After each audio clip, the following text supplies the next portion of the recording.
of trying to unpack the possibilities in a simple, familiar word. Ask, right? All right. Well, what we're trying really to do is to get out of the familiar mental habit of brushing things aside in a kind of habitual manner and not really bothering to engage with it or to enter deeply into it, which is where the thinking process begins. If we don't cultivate this discipline, what will happen is we will use language like a dead counter, and we will go on making some kind of mechanical noises like trained parrots, and we will not really have a rich inner intellectual, emotional, spiritual life. So we'll actually skip on the surface of life. We will remain exiles from the rich hall of life. We will remain onlookers and spectators to the great, glorious panorama of life. Whereas the excitement lies in becoming participants, becoming involved players in this excitement, in this banquet called life. All right? That's why we are doing this kind of thing. So yesterday, we were trying to identify the things or gifts or benefits that we could possibly ask for. The freedom to ask must be conjoined with an awareness of what we may ask. Otherwise, somebody would say, you can ask anything. That's why 2 days ago I asked you this question: if you get an opportunity to ask for something, what will you ask for? And many of you looked a bit puzzled, right? But we should be clear. Because one thing is absolutely certain: you will get what you ask for. Another thing is absolutely certain: you will get nothing if you don't ask for. Right? Okay, but asking for doesn't merely mean producing some nice, intelligible sounds. It also means accepting the responsibility for becoming the answer to your own questions. Because life is not a matter of magic. Life is logic. You understand? Now, for example, there's a lot of magic in the language that we use, any language. When the speaker today, Miss Alexander, used an expression. I don't know if you noticed it. Please don't mind what I'm saying. Huh? We're thinking together. She says, as luck would have it. Did you watch that expression? Did you use that expression? You use that expression. All right. Very briefly, I'll reflect with you on that expression. As luck would have it. Now, what does that mean? It is a very common expression in the English language, which all of us use because others use it. All right? And because we have heard others use it umpteen times, we have formed some kind of a vague, hazy notion of what it means. And therefore, when the time comes, we also use it. I also use it. So nothing wrong about it. But there is something wrong about it. There is something wrong about my using it if my life is based on logic and not magic. And I'm going to briefly tell you what it is. When you say, as luck would have it, you're actually implying that there is a force called luck out there which distributes certain favors and my turn has come. That's what it means, right? But that's not the case. You're standing there and introducing the English Literary Society is not a matter of mere chance. It would not have happened if you had not done well and got admission to St. Stephen's College. It would not have happened if St. Stephen's College did not have an English Literary Society. It did not have happened if you had failed in the first year and second year. So it's not just luck. There's something more to life. You understand? So we need to really enter into these expressions. We need to interrogate all these cliches and bromides. We need to engage with it. You understand? And that is called questioning. Okay? All right. So all through yesterday, I was trying to convince you on a rather difficult subject. I said one of the things we should ask for is humility. Right? And I define humility as what? The willingness to receive. And I said yesterday that many people think that the problem really is that we don't get anything. Actually, a far greater problem is that we are unwilling to receive. Life is always generous. Life will always give you more, much more than you can receive. Your life is like a vessel, right? The great Ganga is flowing. But that this vessel can only hold this much, right? So what is important is not that Ganga should become larger, it is large enough. It is that the vessel of your life should grow larger. Okay? There's a story, one of our Indian stories, and very fond of Indian stories. Story about a man who was always praying for God's gifts from God. He was a Shiva Bhakta, so he used to pray to Lord Shiva to give him a lot of material wealth. He was a poor man. So he would keep on praying, morning, evening, night, praying. So one day, Parvati came to Lord Shiva and said, you know, this man has been imploring you for 10 years, 15 years. You know, it's not good, it's not nice, you know, to turn your face away from him. He's your devotee. Do something for him. What does it cost you? You've got everything. Just give him something. Lord Shiva said, you know, you don't understand. The problem with him is that he cannot receive. She said, no, how do you know? She said, all right, watch. So there this man goes on a path. Lord Shiva causes a huge pot of gold to be placed ahead of him, so that as he comes along, he would see the pot of gold, then take it and become a rich man. Right? Very simple scenario. This man comes, and about 50 yards from the pot of gold, he says, all my life, I have walked with my eyes open. What have I got for it? So I will now walk with my eyes closed. And he walks past the pot of gold. Right? That's how life is. So there is a problem. You understand? Now you have come to St. Stephen's College. From it, a great deal can be received. Great deal. For example, we admit 50 students to economics honors, 30 to English honors, 60 to history. Everybody has the same opportunities, but the outcome will be so different. Some will score 80%. Another person will score 60%. Another person will earn that metaphysical title called ER, essential repeat. The same class, same library, same teachers, same opportunities. What is the difference? The difference is only in the ability or the willingness to receive or not receive. Please remember that this is of supreme significance for your welfare as young people who are in the domain of education. Right? Now I'm going to move on to another thing we should ask for. This, you might be surprised, but I have to say this. I think all of us must ask for a proper idea of our own worth. It's a real problem, my friends, that a vast majority of people, whether in this college or any other college, makes no difference, suffer from a nagging sense, a self-torturing sense of low self-worth. I want you to understand what I am saying.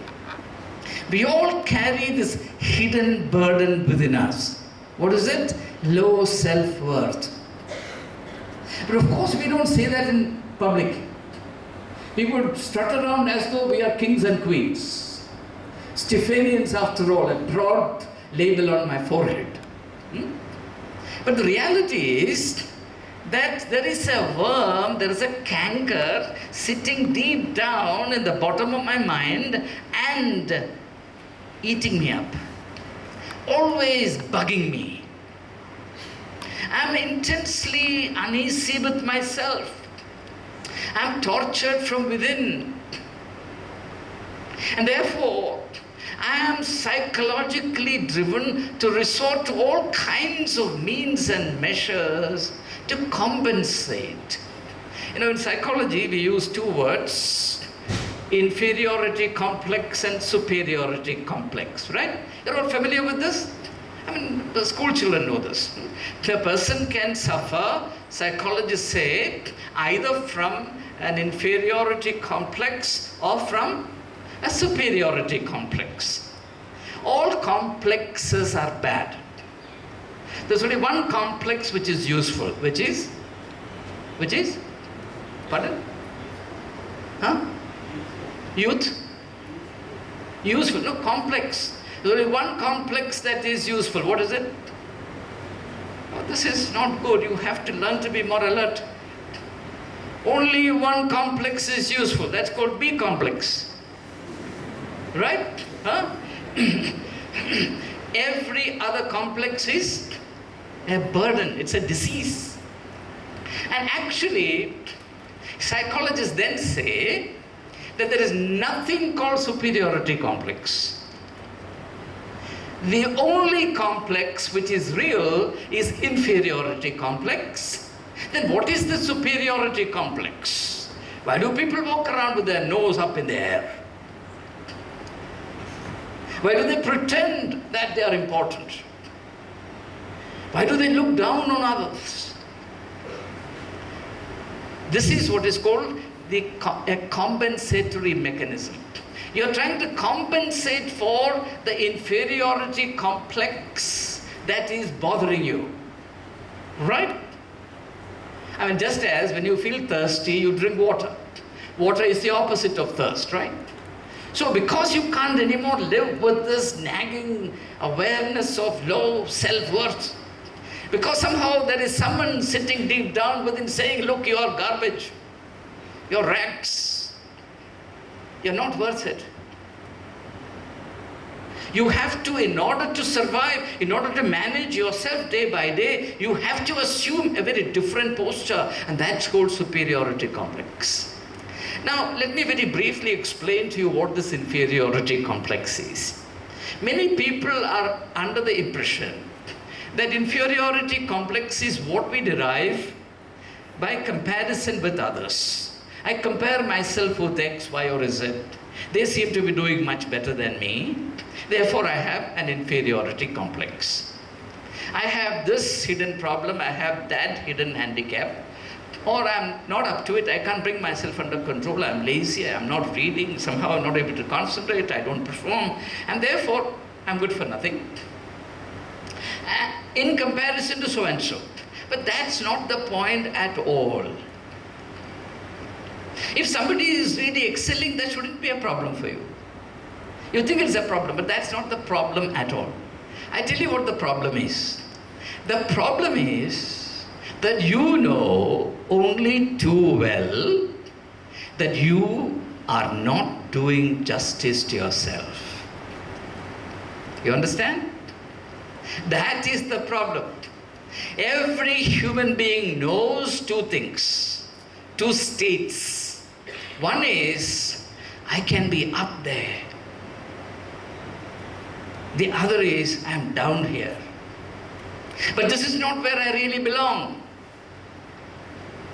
I can really be someone who matters. I can excel, I can do well. I'm not even using 10% of my potentialities, my possibilities, my intellectual energy, my talents. So actually, it is with reference to one's own potential, which is not being addressed, which is being grossly neglected, that this inferiority complex develops. And therefore we reach the paradox that one is inferior to oneself. You understand what I'm saying? Right? One is inferior, I am inferior to myself. You understand? Now, education must be a continual process of narrowing down the gulf, the cleavage between what I can be and what I am. So that no person who is educated, particularly in St. Stephen's College, has to live with this curse, this tragedy called low self-worth, which is the greatest burden to bear.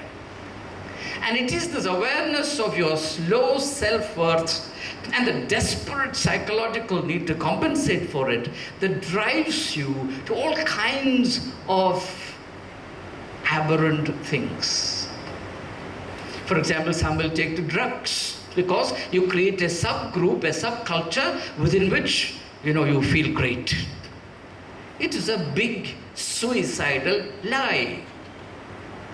Someone would get into a group where breaking rules and regulations is an act of chivalric heroism. I'm flying in the face of authority. Where are your wings, my friend? But that's how I compensate for it. There are some people who resort to cheap politics. It's a compensatory mechanism. There are some people who sit in the classroom and distract others. It's a compensatory mechanism because as far as the people who are being distracted by you are concerned, you are the king. You are holding their intellectual life to ransom. You are exercising power over them. That is why it is so attractive. So there are all kinds of ways by which this disease manifests itself. And it is not difficult for us to examine ourselves and find out if we are suffering from this problem. And unless and until you are delivered from this deadly infection, your life as students will not be robust.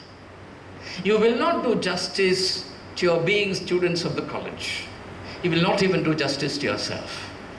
That is why, my friends, it is important to ask oneself, am I doing justice to myself?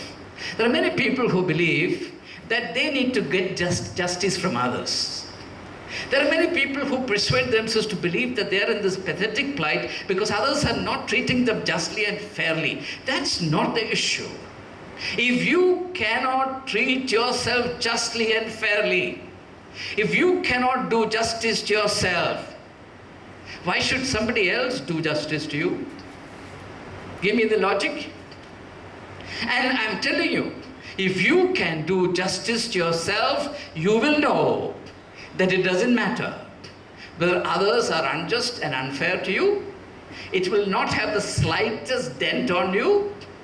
Your life will be intact. Your dignity will be preserved. And in course of time, as an old English poem says, and I'm quoting the last line, those who came to scoff remained to pray. You understand? Those who came to scoff means ridicule, mock, right? There are many people who are experts in mockery, ridiculing. Huh?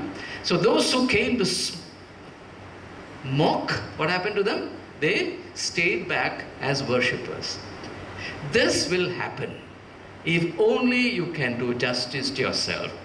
But you cannot do justice to yourself if you cannot realize your own worth. I have said this to you before, but it bears repetition. The greatest treasure on planet Earth is a human being. You and you and you. Please realize that you are an absolute treasure. But that treasure is now slightly hidden. And through the 3 years you live in college, it should emerge in all its glory. And its dazzling brilliance must be revealed to the rest of the world. And that is called the pursuit of excellence. Let's rise for prayer. Today we pray for our college. Will God